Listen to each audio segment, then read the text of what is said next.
yesterday, I presume you saw, well, yeah, I know you saw Man United lost to Newcastle. Not a great performance. XG wise, Newcastle all over them, to be honest. But as we know, there's a potential Qatari takeover of Manchester United. Sort of the wheels are turning, but there's also other people in the process looking to take over. Who do you feel will be the most successful? Who do you feel, and the timeline of the process, how is it looking?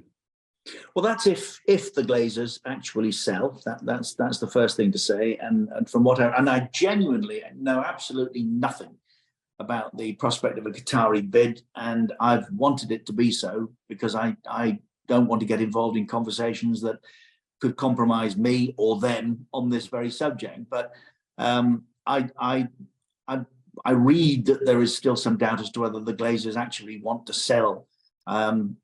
If that were the case, I don't think that the Qataris would be interested at all.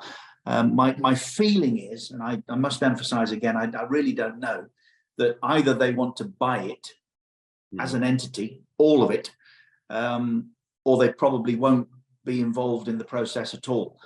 And that would leave others, I suppose, to make a decision as to whether they want to be Jim Ratcliffe or this strange individual that emerged at the weekend, the other tech guru whose name escapes me. The thing I'd say about them is that, you know, if deals of this magnitude tend to be conducted quietly. If you're a runner, I don't think you make as much noise as Ratcliffe and others have. I think you conduct business thoughtfully, carefully, studiously, and eventually get over the line with what it is you're trying to do, which makes, for me, the Qatari bid probably the front runner. But I genuinely don't know. What I would say is, just nobody was complaining about the Glazers when Manchester United were winning everything that they competed for. Yeah. And I understand entirely what annoys Manchester United fans about the structure of the club, the way that it's currently set up. The Glazers borrow X and they loan to Manchester United at Y and double the interest rate. Well, it's business. That's business, yeah. I mean, that's how the modern world works. Gone are the days when Louis Edwards, the local butcher, and his successor Martin ran football clubs because they were Mancunians. They were local businessmen. It doesn't work like that anymore. So I know entirely what it is that frustrates United fans. But as I say, always just stop and think that the Glazers owned the football club when they were successful as well. And if you remove the reputation from what has happened in the decade post-Fergie, they've won more than Tottenham. Yeah. So is everyone. So most people. They have no divine right to win a title every season. Or you know, Fergie would tell you the one thing he regrets is not winning the European Cup more. He should have done. But United finished second to Liverpool, you know. So, you know, let's keep it in perspective. But as regards the bid, I honestly, I know nothing.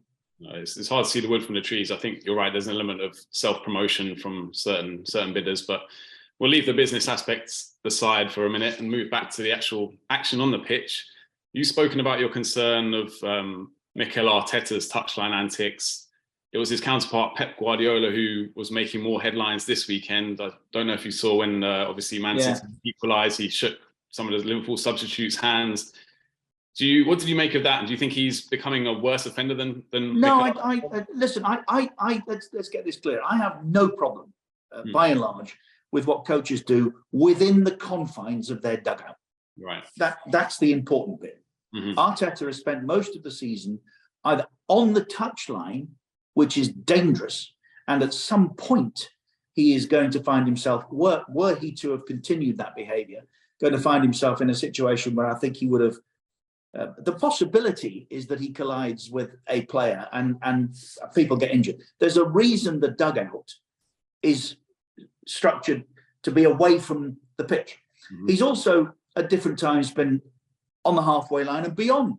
Game against Newcastle, he was stood in front of Eddie Howe in the dugout over here. Well, that's not how it works, Miguel. Your dugout is painted here, You can stand in it. You can behave as daft as you like. If you think that players on that side of the pitch can hear you throwing your arms around and shouting out, fine, that's okay. That's all part of the entertainment on the day. But there are rules for a reason, and the reason with the dugout being where it is for safety. So you stay in it. As regards Guardiola, I don't. He is one of the entertainers, but I thought it was patronising what he did.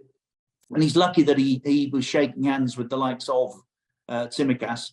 Had that been Jordan Henderson, someone else who's maybe a bit livelier of character, who knows what would have happened. I just thought it was unnecessary. I didn't understand what he was trying to do. It was just kind of unfortunate timing that they happened to be walking past at that moment while but ignore them. Yeah. If you're celebrating with your son up there, that's fine. Great. You don't need to turn back here and shake hands with the opposition. I just thought it, as I say, but then, Guardiola is another one who tends to make rules up to suit himself as he goes along. And I think it was right that he was questioned after the game. He didn't need to be as disparaging as he was in the interview with the reporter, I didn't think. By the way, I didn't think. I got that wrong. Move on. Yeah. Done. Do you think the fourth official has more of a responsibility to keep, Arteta in his? Yes, I do. Area? I think it was the case that they were if not ignoring, were unaware, and I'm very pleased that I brought it to their attention, because it is something that required attention. I think I'm writing my blog as we speak. I think he has matured during the course of the season with his team, and I actually do hope they go on and win it. I think there's a really good look about them there. There's a freshness about them. Nothing else to worry them now apart from chasing the league title. I don't think they've anything to fear going to Anfield. Nothing at all. I fancy them as we sit here. I mean, there's a lot to happen this week yet, but I don't see why they would go to Anfield concerned at all. They don't have to win. Not getting beaten is a very good result. But I like what Arteta's done, but I think he needs to be aware, as I say, that what influence he can have when he's stood next to someone who's taken a throw. I don't know, but he certainly shouldn't be, as he has been, literally on that touchline and outside beyond to a halfway line, and then in front of the opposition dugout for large portions of games. And I watch him on a different angle to that which is seen at home by most viewers, and it's just wrong. So get a grip. The fourth official says, Mikel, hey, back here. I remember an incident with Nigel Pearson and a player where they got tangled up on the touchline. Do you remember that? And absolutely. And people will say, oh, well, these things only happen every now and again. Well, when they agreed, but they do happen. And when they happen, we all go, oh, if Arteta had been in his box there, then that might not have been the case. It's a movable feast, a football match. Things happen very quickly on pitches. And as I say, I just repeat that there's a reason that the dugouts are marked in the areas that they are, away from the pitch, for a purpose. Also to allow the assistant, of course, to run his line if that dugout is in front of the area that he operates in. As you mentioned there, Arsenal are leading away, 8 points clear. City have got a couple of games in hand, I think. But is there a danger that Arsenal fans getting overexcited? They haven't won anything yet, but they haven't won anything for a while. So referring back to the game against Fulham, I thought the celebration was over zealous, a little bit too excitable. They haven't won anything yet, but I think they can start to believe that they might. As I say, I'd love to see them do so. And when they do, they can celebrate all they like.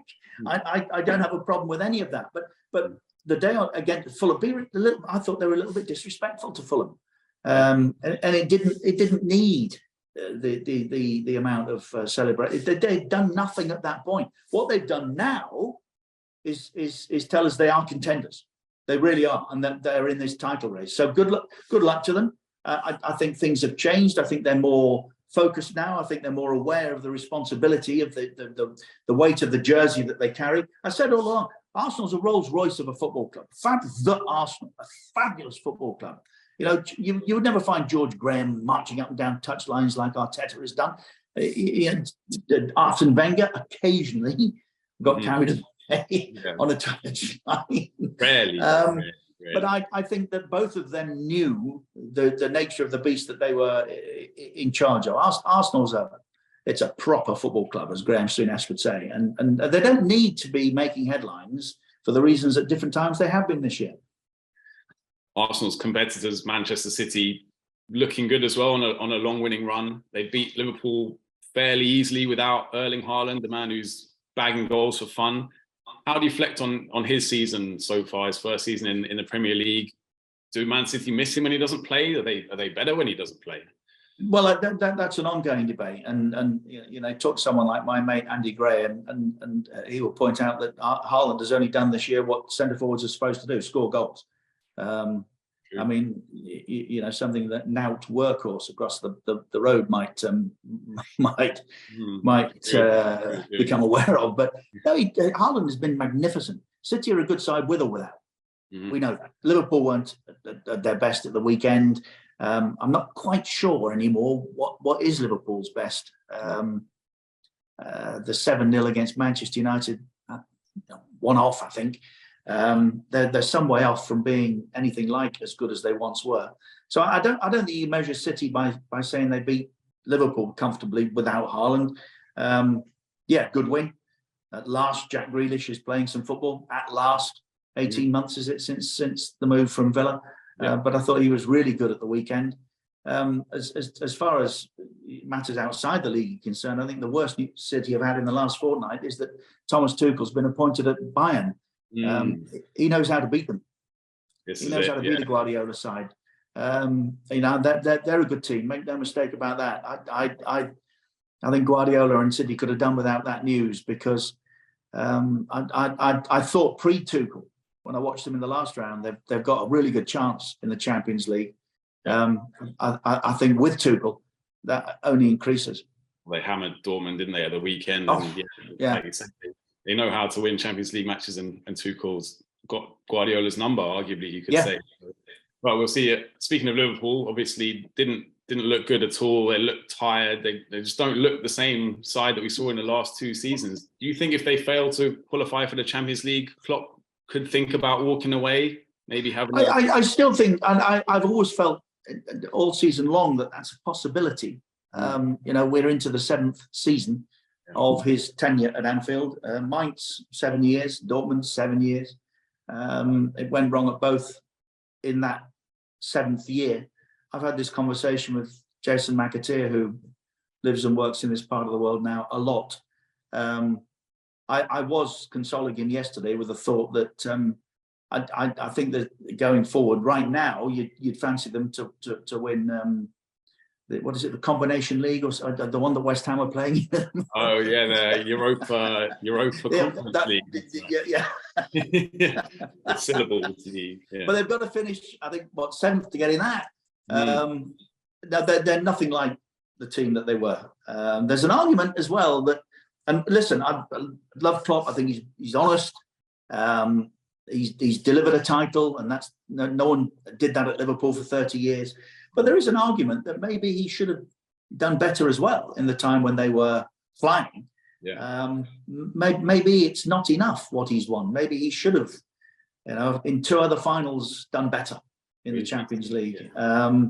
You know, maybe another title. But you know, people always say, "Well, you were chasing Manchester City." Yeah, well, Nottingham Forest were chasing Liverpool in the 80s, and you know, got the better of them ultimately. So it can be done. There aren't excuses like that to be made, I don't think. I think he's trying to rebuild the team a la Fergie style, isn't he? And he's done it with the front line, but the midfield seems to be where he's struggling. But I think he's left it too long. I think changes. I said some time ago in a blog, you know, his midfield for some time for me has been too old or not good enough.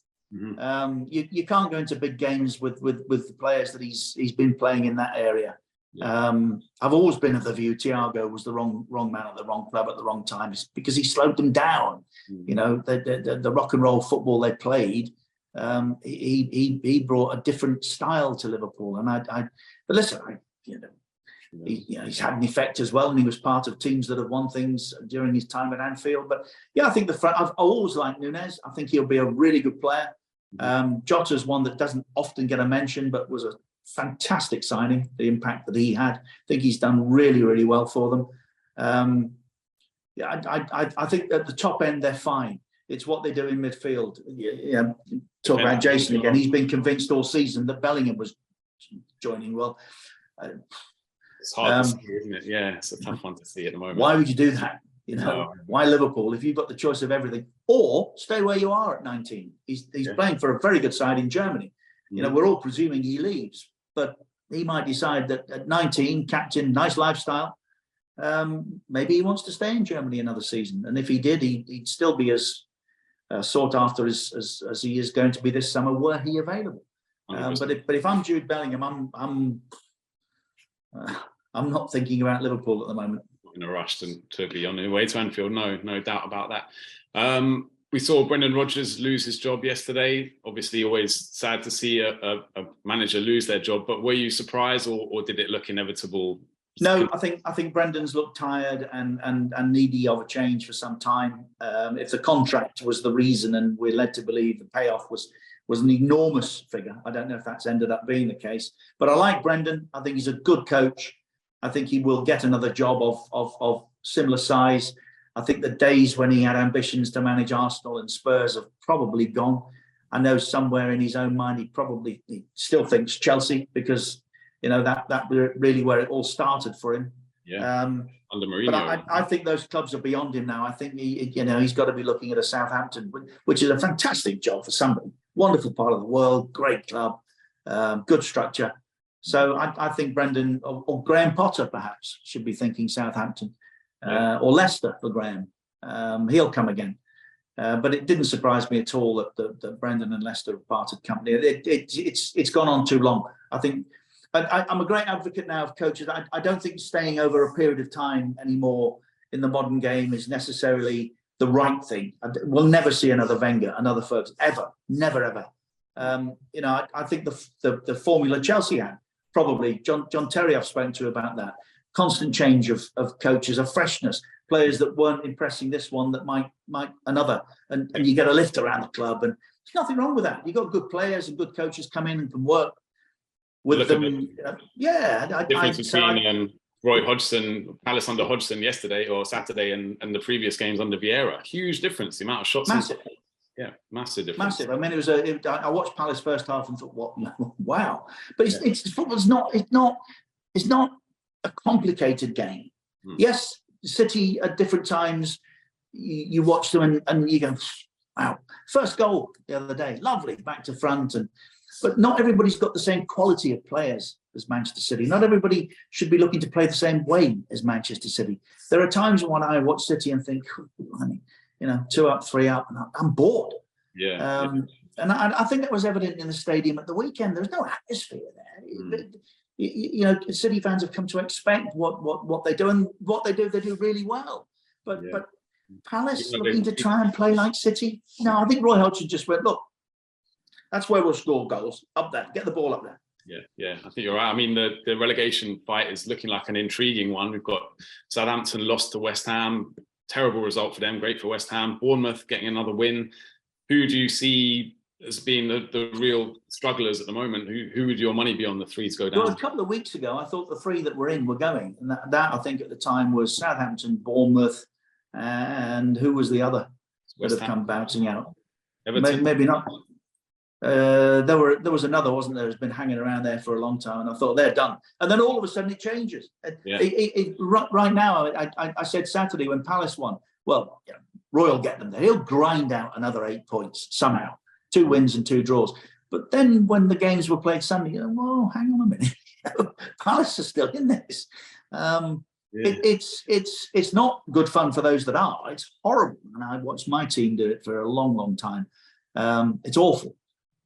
But for the rest of us, I've never known anything like it. It's extraordinary. 12 changes of managers in the Premier League now this year. Incredible. Yeah. It seems like a long time ago that Scott Parker was the first to go, wasn't it? It almost feels like last season, but it's been a good season. We'll see how. We should remind ourselves Parker's managed to get himself sacked again since. Oh yes, in Belgium. That's right. Yeah. Bad times for him. Another manager who was let go yesterday was Graham Potter. It's been dragging on. The board said they were going to back him, then they changed their mind. They've had to shell out, I think, 60 million in compensation. Right decision for you?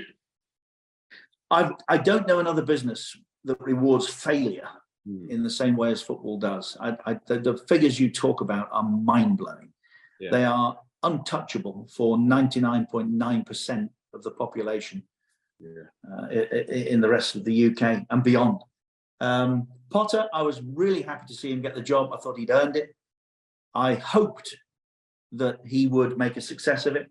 Equally, I did Frank Lampard, because I think it's important for English coaching. If St George's has done anything or was supposed to do something, it was to create coaches.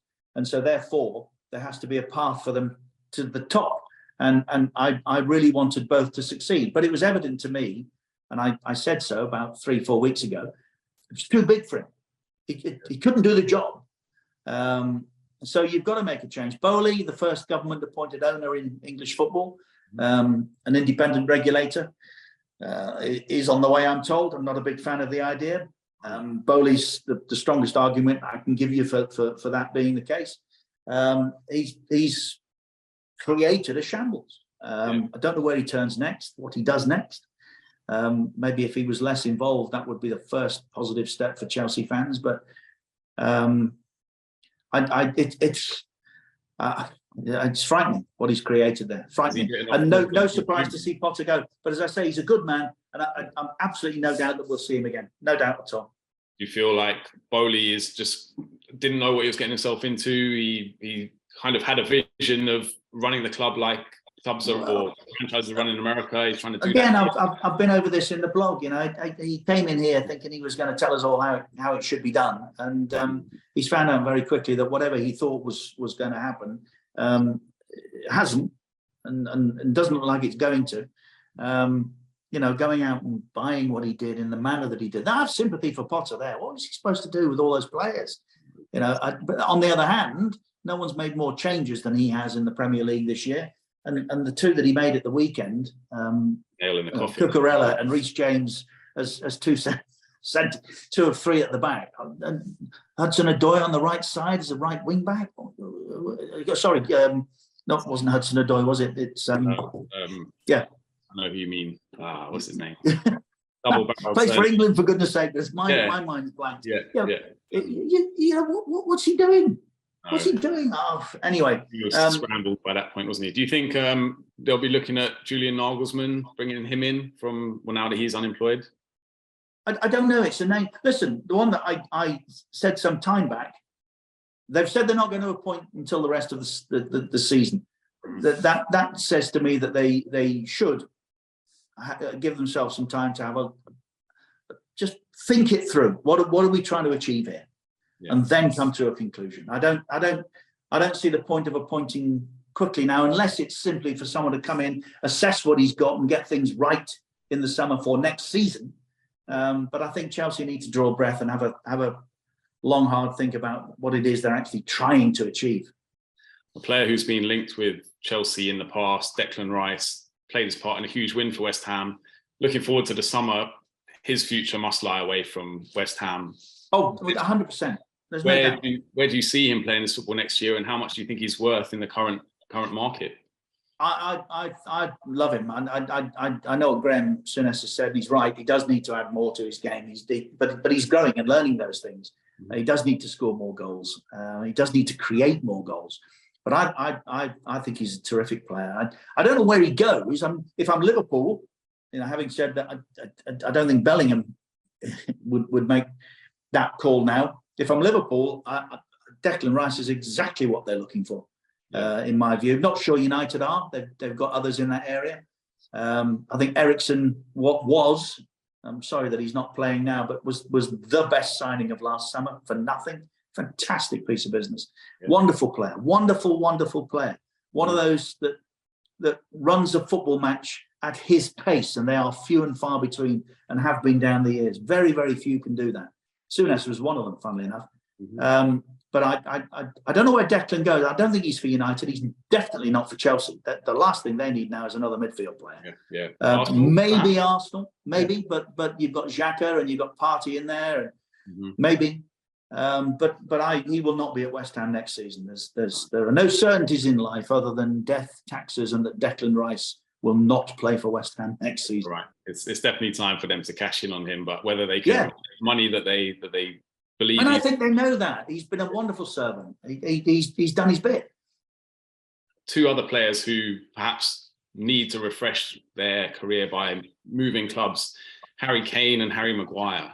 Do you see either of them moving on in the summer, or do you think they need to knuckle down and just... Well, I've said again all season long, it's a big decision for Tottenham because Kane's worth now is not what it was. And it's only going to be, as the months and then the seasons subsequently pass, less and less. And as his contract obviously diminishes.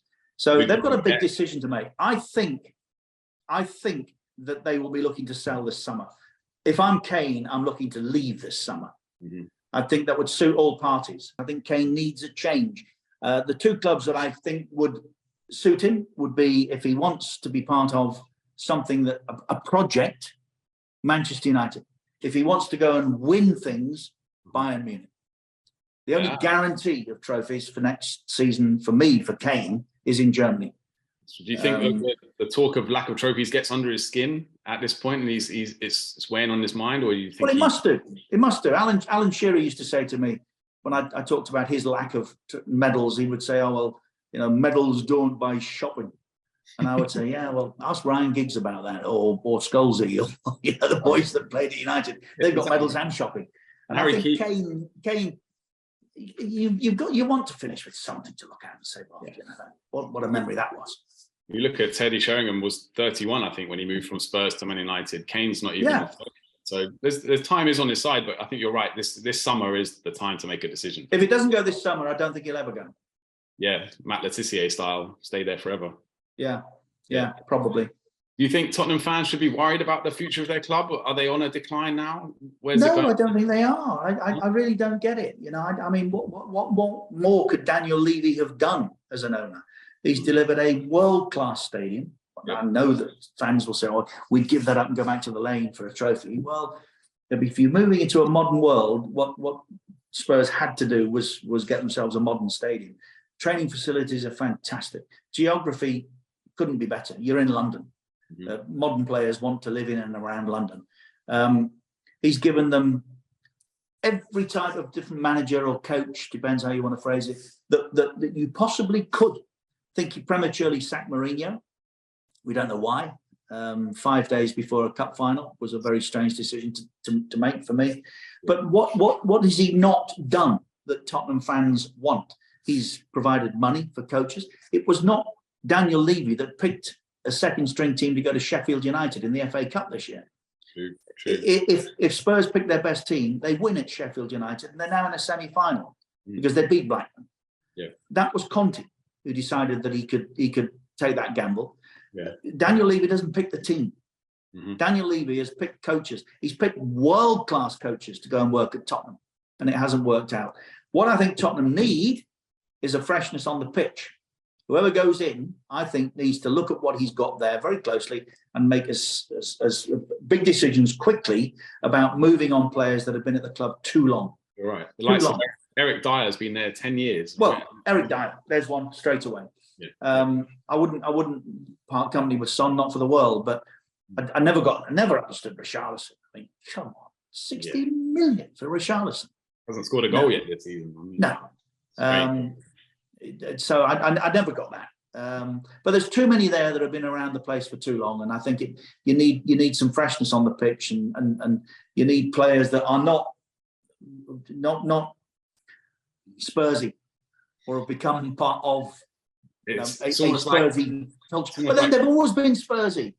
We always said of Glenn Hoddleston, any time they go north of Watford, they'll get beaten. Even when Clive Allen was scoring 49 goals in a season. You didn't fancy Tottenham, and what happened in the final? They were Spursy, got beaten by my team. Yeah. Oh, Coventry, right? Yeah. No, they've always been Spursy. Moving on, you spoke recently about being unimpressed with Steven Gerrard's antics in the charity match where he scored against Celtic and then celebrated in front of their fans. Do you think any Premier League team will take a chance on him after his? Well, all I was saying about Steven was, it wasn't a problem when he went to Villa. The fact that he'd been Liverpool's captain. It was when they sacked him. Yeah. It was the stick they beat him with, because his association with Liverpool remains as strong as it is. I would, if I wanted to work, he's not going to get the Liverpool job, right? He's not going to get the Liverpool job. So then you have to say to yourself, so, all right, it's his team, it's in his blood, and he's grown up ever since he stopped wearing a blue jersey at Everton as a red. So, you know, you can watch your team, and I know it's hard. Of course you want to. But if he wants to, I think he needs to distance himself from Liverpool if he wants another job in the Premier League. Whether he gets one or not, I don't know. What I thought was unpalatable about the day was it's a charity game.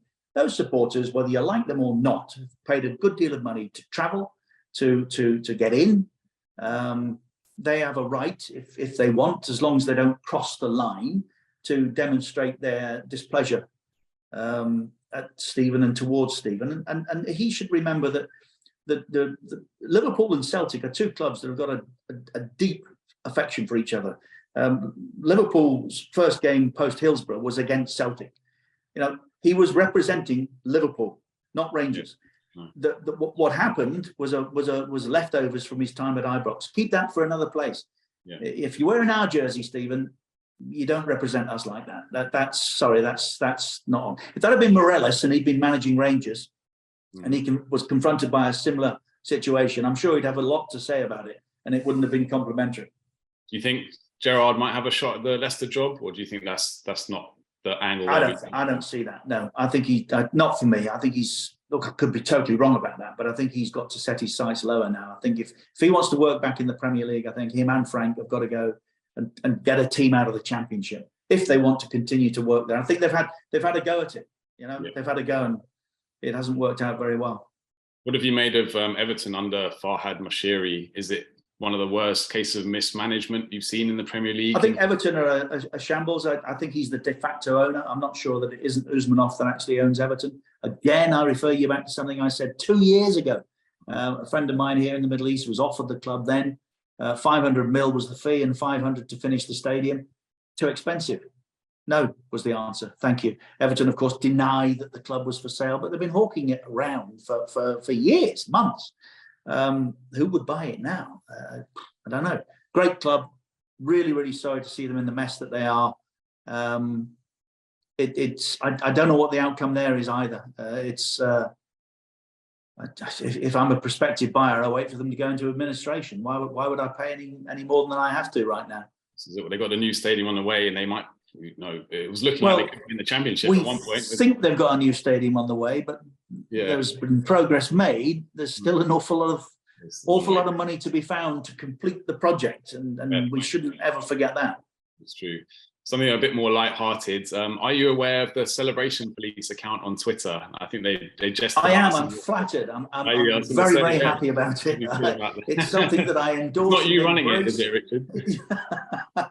Something I endorse and I embrace totally. Listen, it's a bit of fun. Why not? I mean, you know, it is. We all. It's like good humour. You exaggerate, or an impression, isn't it? You exaggerate. In order to make the point. The Celebration Police does that for me. I was never that I felt, and we've discussed this, that they shouldn't celebrate. I said they over-celebrated against Fulham, and I think that any reasonable Arsenal fan would probably say, yeah, I think we did really, because we hadn't done anything then. That was the point I made now. Now they have. Since then, they've told us we're in this, we're title challengers. We can go on and win it, but as I say, I embrace, I endorse, I am flattered. It makes me laugh. Fair enough. Okay, good stuff. It's always good to laugh. Speaking of moving away from domestic football, speaking about England for a minute. Obviously, England were back in action. Good win against Italy. Looked good against Ukraine as well. Do you feel they're still progressing under Southgate, and we've got a good chance of success in the next major tournament? Well, with that question, you presume that I think that they've progressed under Southgate, and I'm not sure that actually they have done that. Right. I think it would have been better if he'd left after the World Cup. I think it was time for someone else to have a go, and I think ultimately that will prove to be the case. We get the Celebration Police. England fans get carried away. a ball hadn't even been kicked, and they're talking about winning this Euros. Mm-hmm. Do we never learn? Yeah. You know, come on. So we're getting closer though, aren't we? We're getting closer, but well, are we? If you look at it closely, have a look at who England have actually beaten during Southgate's time in charge. Okay. How many big teams England have beaten in big tournaments as well? In big tournaments, yeah. Not many that I can think of. Not many that we beat Germany, didn't we, at the Euros? That's probably the biggest. But up against France, come up short. There's 3 or 4 games that you'd look at and say, well, okay, we did okay there. Yeah. But the lion's share of the wins have been against the dog and duck and the pig and whistle and you know, win percentages. Then all of a sudden, people, oh, look at the win percentage. Yeah. No, look at the you know, the loss percentage. Who did we lose to and when? In what games? And the manner of Italy at Wembley. Come on, that whole tournament was set up for England to win it. Yeah. And we didn't. It is frustrating. But in terms of some of the players that England have got, Bukayo Saka, one of the most exciting terrific. In the world. Yeah, great players. He deserves all the praise coming his way. Yeah, terrific. Absolutely brilliant. They're great. But let's never forget that as many good young players as we've got on the scene now, Southgate has failed to get the best from them so far. In the very same way as 3 or 4 others, Ericsson, Hodgson, Capello, failed to get the best of the golden generation. Yeah. You could argue that group were better than these. Yeah. Be an interesting discussion. But neither of them have won anything yet. So no. Still remains England have got to win something. If they've made progress, and I can see the argument for that, oh, we got to the final of the Euros and, you know, we got to the semi-final of a World Cup. Progress, if that's what progress is, okay. But are they yet able to say we can beat the best in the world? And the evidence for me suggests no. It's not. Moving back to domestic football briefly, have you seen any improvement in the use of VAR since Howard Webb took over from Mike Dean? I am a big advocate and big fan of Howard Webb's. Dave Webb could have done a better job than Mike Riley, in fairness. But it was great to see Howard back. I think he's a class act. I was happy to support and go along with a number of errors that were taking place at the time he inherited. See, Riley hasn't yet gone. They need to get him out of the building and give Howard Webb total freedom to do what he wants now. Have I seen improvements? No.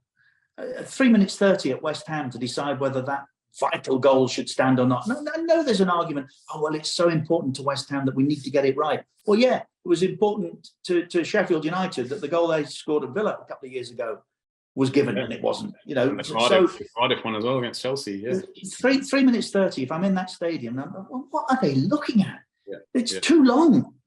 It's too long. I think it's good news that Swarbrick goes. I would shake the hands of Gallagher and Foy and Walton and these other Patses of Riley's and thank them for their time. And I would clear the lot away. But you can only do that in time, and it will take time to get it right. But there's a reason that we didn't have a VAR operative at the World Cup, and every other European nation did. There's a reason for that. Very good point. Do you think Serie A have got semi-automated offside technology, which speeds up the process massively? Yet the Premier League haven't confirmed that they're going to bring that in next season. What can you understand? Well, I don't know why. Listen, if you take it all the way back to its start point, the principle of trying to find a reason every time a goal is scored to disallow it, sticks in my throat. I just don't get that. Whatever happened at the start of the season, it was the case. United scored a goal early on in the season when Rashford was offside, and we were told, oh, it was too close to get the line, you know, and we should give the advantage to the forward. Well, of course we should. Fernandes got one when Rashford was clearly offside against Manchester City. You know, they got that wrong. But I don't understand the principle of looking for a reason to disallow goals. That's what we pay to go and watch. That's what football fans want to see. Yeah. If the margins are so tight that the naked eye can't see them, I'm comfortable. Just leave it. Yeah. You know, 3 minutes 30 to. It's infuriating, especially for people in the stadium, but also people watching on TV. It's still madness. Yeah. I'm sitting here on Saturday getting text from a mate of mine at Manchester City saying, was Thiago Jota on site? That's information that people in the stadium want. Just a couple about yourself and how obviously you must be very proud of what yourself and Andy Gray have done out with beIN Sports. But do you have any plans to come back to the UK and work here? Have you had any offers? No plans. No. Lifestyle too good out there. Honestly, I mean, no, this is lovely. I thoroughly enjoy working here. The people here have been really good to us, both personally and professionally. I can't speak highly enough of them. Big supporters.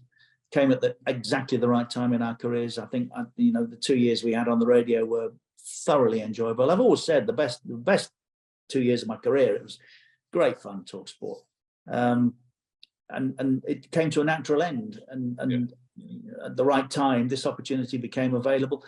Well, I say at the right time. We'd been working for them for 18 months out of London, beIN Sports. But I sit here and have a view of West Bay in Doha. The capital city across glorious blue water. The sun comes out every morning. I play golf as often as I like, twice a week minimum. I watch Premier League football. What is there not to like? Sounds lovely, yeah. I'm sure you'd be pleased to know that the weather's been absolutely terrible here for the last few months. But yeah, fairly jealous. And by the way, the decision, let's never forget the decision to come here really wasn't ours. It was that I read a piece from Michael Vaughan today talking about his recent issues. And he said, I can now tell you what it's like to be cancelled. Andy and I think, were amongst that first group. As far as the UK was concerned, I look back on a whole host of things that have happened subsequently and scratch my head as to why that was the case. But I know why. I can't share those thoughts with you. But on the surface, you say, well, what happened there? But it's all worked out very well. I'm very, very happy here.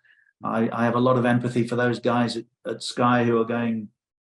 How a management of a company can say to people that have worked for them for 30 years, well, you need to apply for your job. So I've enormous sympathy for those guys, good guys as well, really good guys. A lot of them, I know them very well. But no, I've no plans to leave here. Fair enough. And one slightly left field question to finish. Commentators, obviously, we saw the sad death of John Motson recently. We've still got Martin Tyler at Sky. Then there's the next generation, the likes of Sam Matterface, Peter Drury. What are your views on commentators these days? Who's your favourite? I think Drury is terrific. I think he's the best. There's a point of difference with Peter. It's him. John Champion, I used to enjoy listening to. John was, I think, a modern day Barry Davis. Very wordy, very different.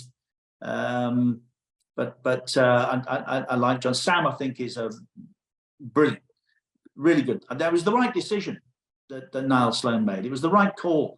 Sam is of a modern era. He understands and has more empathy with the audience that he's broadcasting to than Clive. Or the argument is that a lot of us do. I mean, that's the other thing about being here. There's an audience that grew up with us and understands us, and we're still talking to that very same audience. I think in Sam's case, there's a new group. So I think that Voice has done remarkably well to continue. I say Voice, Martin Tyler. We always just called him Voice. Far better that you heard from him rather than looked at him, and he knows that to be the case. So we would call it Voice. He's done brilliantly. When he was at his best, at his very, very best, we always used to say the best finisher that there was, as the ball goes in, that's the bit where a commentator finishes. And Drury, I think, has taken that mantle now.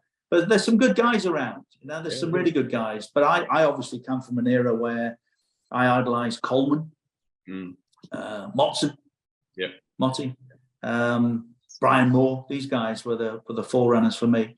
But it all has to change. It's a natural process. It's got to. That's evolution. That we can't stand in the way of that. No. It'll be interesting to see the next generation come through, because Sam Matterface is mid-40s, isn't he? But still, that's quite young in terms of... I would hate to think that was considered old. Seb Hutchinson is a good guy. Okay. Zahavi. Is it Peen Zahavi? Is it Yeah. Mullenstein? Peen Mullenstein. Oh, Millenstein, yes. I'm thinking of Peenie Zahavi, the agent. Peen Mullenstein. I think she's really, really good. Really good. Oh, good. There's some, you know, again, you know, I look back on an era when Sue Barker started to present Grandstand, and people went, oh, no, she's great. She was always great, Sue. She was terrific.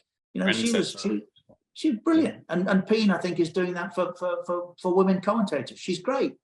So there's plenty about. I'm pleased to say it's a fertile place.